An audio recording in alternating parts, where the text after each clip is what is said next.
नमस्कार, NockingNews.com में आपका स्वागत है। जो बिडेन, अमेरिका के राष्ट्रपति जो बिडेन के ज़बरदस्ती टीका लगाने के सपने को गहरा आघात लगा है।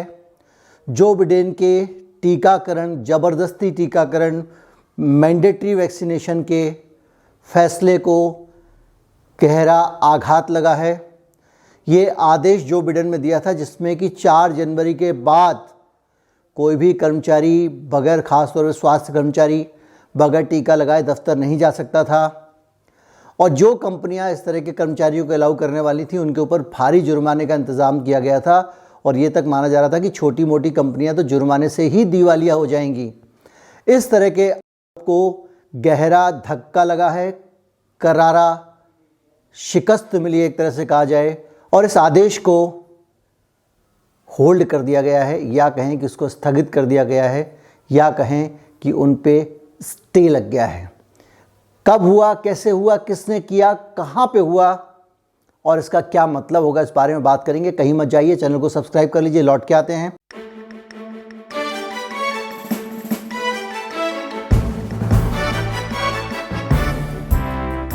अगर आप इस चैनल को सपोर्ट करना चाहते हैं तो हमारा UPI ID हमारे डिस्क्रिप्शन में सबसे नीचे है। इस वीडियो के बाद में भी हमारा एक बार कोड है, उसको स्कैन करके आप भुगतान कर सकते हैं।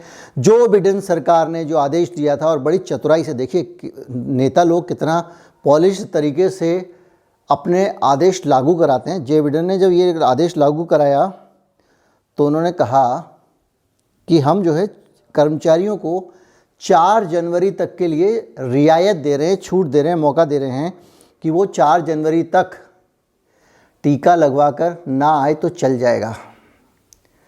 ये नहीं कहा कि 4 जनवरी के बाद टीका लगाना ज़रूरी है, उसके बगैर आप दफ्तर में आ नहीं सकते हैं। ये उस अमेरिका का हाल है जिसके CDC में ये माना जाता है कि 75% कर्मचारी सेंटर फॉर डिसीज़ कंट्रोल में दफ्तर आते नहीं हैं, वर्क फ्रॉम होम कर रहे हैं और वो टीकाकरण करवाना नहीं चाहते हैं। CDC की जो हेड हैं, चीफ हैं, उनसे बाकायदा सीनेट में पूछा गया कि आप डाटा बताइए, कितने कर्मचारी आपके टीका लगा कर आ रहे हैं, कितने नहीं आ रहे हैं। तो उन्होंने कहा कि हमारे पास डेटा नहीं, हमको पता नहीं है कितने लोग आते हैं, कितने लोग नहीं आते हैं, लेकिन जो है वो हम पता करेंगे। तो उनसे कहा, वहाँ पे बैठे हुए व्यक्ति जो थे सदन में, वीडियो सुन लीजिएगा इसके बाद में। Time, let me just ask you something else. What % of CDC employees are vaccinated? We're actively encouraging vaccination in all of our employees and doing a lot of education and outreach in order to get our agency fully vaccinated. But the percent? I don't have that for you today. I'm told that 75 to some north of 75% of CDC employees at headquarters are still working remotely. Is that correct? We are following regulations through HHS and the federal government. No, that's not my question. I apologize to be rude, but I'm asking a very straightforward question. I've been told that north of 75% of employees at CDC headquarters are working remotely. Is that correct? Senator, I don't actually know the number off the top of my head. Okay, when you so look I'd down have the hallway, are there empty desks? Are over 50% of the desks empty? Senator, I don't have the numbers off the top of my head. What I will tell you is that we're working closely within HHS and the administration to follow the governmental rules for return to There was a work. recent GAO report that shows, and released in the last 2 weeks, that there's been no coordinated response from the federal government to get people back into work. Now, if there's any agency that, since we have teachers in Fulton County are back at work, that the caseload of COVID in Fulton County is about 88. At its peak, it was 606. If what I've been told by someone who, frankly, kind of knows, that people in laboratories are not showing up. I have no clue how laboratory workers who presumably are vaccinated wearing PPE would consider themselves eligible to stay at home. I say this because I just want to echo. जो सवाल पूछ रहे थे senator, उनसे जो तीखे सवाल कर रहे थे, कहा कि आपको 3 में से 2 सीटें जब खाली दिखती हैं CDC में, आपको पता नहीं चलता है। लेकिन उन्होंने कहा फिर भी सर हम अभी आपको डाटा नहीं दे पाएंगे वगैरह वगैरह। खैर, ये तो है अमेरिका का हाल। और अब आपको बताता हूँ कि जो मैंडेट आया था उसका क्या हुआ। अमेरिका में मिसूरी में एक जज हैं, मैथ्यू स्कैल्प, उन्होंने बाकायदा टेम्परेरीली हॉल्ट कर दिया है बिडेन एडमिनिस्ट्रेशन का वैक्सीन मैंडेट, जो उन्होंने 10 राज्यों के लिए एक वैक्सीन मैंडेट जारी किया था कि लगाना ही पड़ेगा। उन स्टेट्स में जो कौन कौन सी स्टेट्स हैं अमेरिका की, जो लोग अमेरिका में हमारा ये जो प्रोग्राम देखते हैं उनकी जानकारी के लिए बहुत ज़रूरी है। बहुत सारे हिंदी भाषी एनआरआईज अमेरिका में भी आपका चैनल देखते हैं, उनके लिए बता दूं कि Alaska, Arkansas, Iowa, Kansas, Missouri, Nebraska, New Hampshire, North Dakota, South Dakota and Wyoming, ये सब 10 राज्य हैं जहां पे आप टीका लगाने की अब ज़बरदस्ती नहीं की जा सकती कर्मचारियों से, वो बगैर टीका लगाए भी जा सकते हैं। कोर्ट ने फैसला लिया, कोर्ट ने जो जो बातें कही हैं वो सुन के तो आप हैरान रह जाएंगे। कोर्ट ने कहा है कि अभी तक इस बात के एविडेंसेस नहीं हैं कि टीका लगाने के बाद व्यक्ति से इन्फेक्शन दूसरे में नहीं फैलता है, संक्रमण को रोक सकता है, ऐसा कोई एविडेंस लगा नहीं है अभी तक। ये कोर्ट ने कहा, मेरी राय नहीं है। अगर किसी को संशय है, मैं भी कोर्ट की ब्रीफिंग की भी क्लिप लगा ही देता हूँ, नहीं तो बाद में क्या मायदा स्ट्राइक मारते हैं लोग। Finally, the court agreed that we were likely to succeed in establishing that the CMS vaccine mandate is arbitrary and capricious because there is a lack of evidence showing that that vaccination status has a direct impact on spreading COVID in healthcare facilities, among other things. And the court noted that the mandate will cause a loss of staffing in many instances that would result in, and I quote, no care at all, as some facilities will be forced to close altogether, end quote.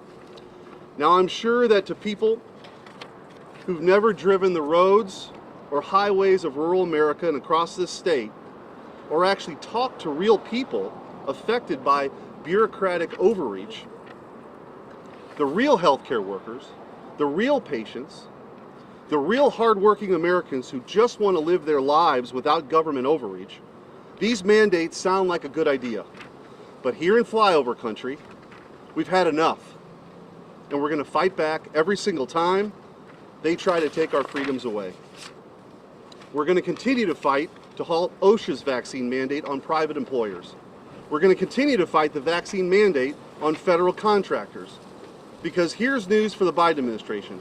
I have talked to the real people here in Missouri, not just healthcare workers, not just small businesses who are struggling to find employees to make a living for their families, but everyday citizens as well, moms and dads, families who believe that they can actually make these decisions themselves and they don't need the government to dictate those decisions to them.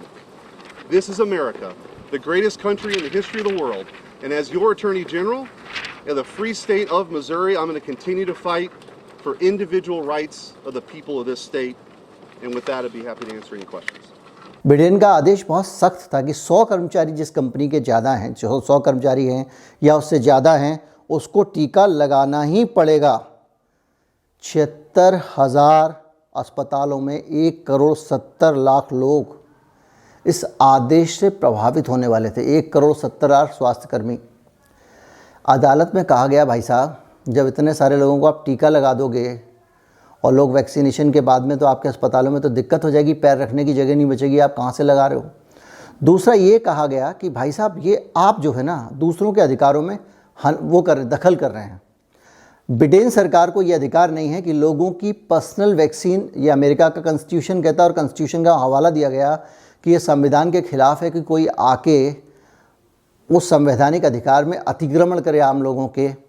वो सब स्वास्थ्य कर्मचारी हैं, वो रोज़ health से deal करते हैं, वो अच्छी तरह से फैसला ले सकते हैं कि उनको वैक्सीन लगाई जानी चाहिए या नहीं लगाई जानी चाहिए। सरकार की ज़बरदस्ती करने की ज़रूरत नहीं है, ये अदालत में कहा गया।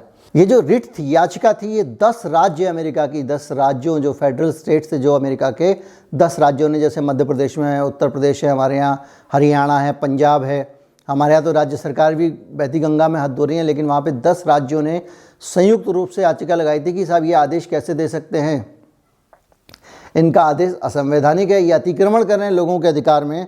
कुल मिला के ये जो फैसला आया है, ये पूरी दुनिया में जो एक बड़े स्तर पे टीका विरोधी आंदोलन चल रहा है, बहुत सारे लोग टीकों के खिलाफ हैं जगह जगह पे, उनके बीच में उत्साह भर देने वाला है, क्योंकि इस फैसले के आने के बाद में उनको हौसला मिलेगा, उनको ये लगेगा कि हमारा जो स्टैंड था वो कहीं ना कहीं सही है। मैं आपको समय समय पर बता चुका हूँ कि बड़ी संख्या में जिसको वैक्सीन हेजिटेंसी शब्द का इस्तेमाल किया जा रहा है और जिस शब्द के इस्तेमाल को ही सही बताया जा रहा है, वो बड़ी संख्या में वैक्सीन हेजिटेंसी लोगों में मौजूद है। खुद अमेरिका के सिक्योरिटी फोर्सेस में इसको लेकर विरोध हो रहा है। स्वास्थ्य कर्मचारियों का आपको बता ही दिया, 10 राज्यों ने रिट दायर की है वैक्सीन मैंडेट के खिलाफ।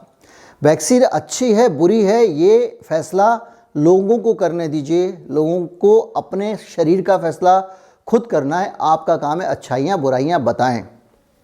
मैं आपको और सरल तरीके से बताता हूँ। एक ऐसा प्रोडक्ट आता है जो कहता है कि हम पेट की चर्बी को नाइट्रोजन से फ्रीज़ करके और उसको हटा सकते हैं, आपकी तोंद कम कर सकते हैं। जब ये फैसला आता है तो क्या होता है, सरकार जाती है FDA के पास में, वो कंपनी FDA के पास जाती है और FDA ने इसको अप्रूव कर दिया कि आप भाई अपनी पेट की चर्बी नाइट्रोजन के ज़रिए हटा सकते हैं फ्रीज़ करके। उसकी कुछ मशीनें बनाई गई, वो बेचना शुरू हो गई। अब एक और आदमी है जो कह रहा है कि मैं सिर पे बाल उगा दूंगा गंजे आदमी के। अब वो आदमी जो कह रहा है, लेकिन FDA कहता है कि हम आपको मंजूरी नहीं देंगे। क्या FDA उस आदमी को बाल उगाने वाली दवा बेचने से रोकता है? नहीं रोकता है। वो सिर्फ एक सर्टिफिकेशन देता है कि भाई इस पे हमारा भरोसा नहीं है, आपको करना है तो कर लो। यही होता है ना। हमारे हिंदुस्तान में जो दुनिया भर के OTC ड्रग्स बिक रही हैं तरह तरह की दवा की दुकानों पे, वो दवा किसी ज़रूरी नहीं है कहीं से सैंक्शनड हो। कोई किसी चीज़ का तेल बेच रहा है, कोई किसी चीज़ का तेल बेच रहा है, कोई कुछ जड़ी बूटी का कुछ रस बेच रहा है, तो वो सब लोग कहीं से अप्रूव थोड़ी है। वो जो जहाँ पे आपका ये खाने की चीज़ें कुरकुरे वुरकुरे अप्रूव होते हैं, बिस्किट यूज़ होते हैं, वो FSSAI से करा के अप्रूव ले आते हैं और बेचने लगते हैं। तो सरकार कहीं कहती है कि ये मत खाओ, तो सरकार जनता के फैसले जनता के ऊपर छोड़ती है, उनकी चॉइस पे छोड़ती है कि भैया हमारी नज़र में ये प्रोडक्ट अच्छा नहीं है, ये प्रोडक्ट ISI मार्क नहीं है और ये प्रोडक्ट ISI मार्क है। अब फैसला आपको करना है। लेकिन वैक्सीन के मामले में सारे फैसले जिनके पास ज़्यादा ताकत है वो लोग बैठ के कर रहे हैं, ये बड़ा सवाल है। और यही सवाल वहाँ कोर्ट में उठाया गया कि अमेरिका का राष्ट्रपति कैसे तय कर सकता है किसको टीका लगवाना है किसको नहीं लगवाना है। और इसी बहस में फ़िलहाल रोक लगा दी गई है। एक तरह से भारतीय भाषा में समझें तो एक स्टे ऑर्डर आ गया है कोर्ट का कि अगले आदेश तक आप टीका न लगाएं। लेकिन अमेरिका बड़ा विलक्षण देश है, बड़ा वर्सेटाइल देश है। हो सकता है दूसरे दिन कहीं किसी और जगह से कोई और ऑर्डर आ जाए, कोई और दांव पे चला जाए, क्योंकि दोनों ही तरफ धुरंधर बैठे हुए हैं। जो भी हो देखना रोचक होगा। अगर कहीं कुछ होगा तो हम आपके पास लेके आएंगे। ये बड़ी खबर थी, आपको बताना ज़रूरी थी। ज़्यादा से ज़्यादा लोगों तक शेयर करें, क्योंकि आज मैं इस खबर को ढूंढ रहा था, हिंदी के किसी भी मीडियम में ये खबर नहीं है और ये बड़ा सवाल है कि क्यों नहीं है। इसको ज़्यादा से ज़्यादा लोगों तक शेयर करें, पहुंचाएं। मैंने दोनों ऑडियो की वीडियो क्लिप भी लगा दी हैं ऑथेंटिसिटी के लिए, ताकि किसी को ये ना लगे कि ये फेक जानकारी मैं आपको दे रहा हूं। और जिसको आप फॉरवर्ड करें उसको भी किसी सवाल का आपको जवाब ना देना पड़े। चैनल को सपोर्ट करना चाहते हैं, हमारा बारकोड है। और अच्छा लगता है वीडियो तो एक ठीका लगाएं, यानी ये लाइक वाला निशान दबा दें और शेयर करें। नमस्कार, जय हिंद।